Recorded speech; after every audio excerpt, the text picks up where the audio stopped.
اللہ کے نام سے شروع جو بڑا مہربان نہایت رحم کرنے والا ہے۔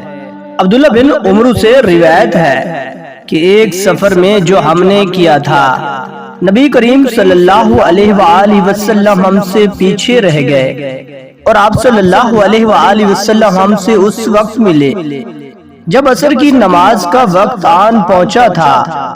ہم جلدی جلدی وضو کر رہے تھے، پس پاؤں کو خوب دھونے کے بدل ہم یوں ہی سا دھو رہے تھے۔ یہ دیکھ کر آپ صلی اللہ علیہ وآلہ وسلم نے بلند آواز سے پکارا، دیکھو ایڑیوں کی خرابی دوزخ سے ہونے والی ہے۔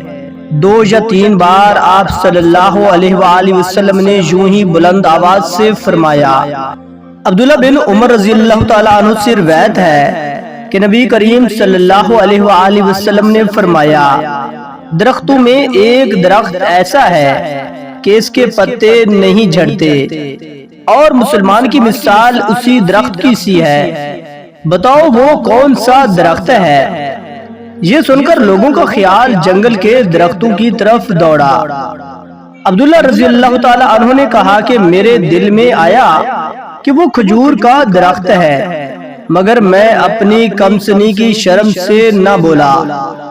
آخر صحابہ نے نبی کریم صلی اللہ علیہ وآلہ وسلم سے ہی پوچھا کہ وہ کون سا درخت ہے؟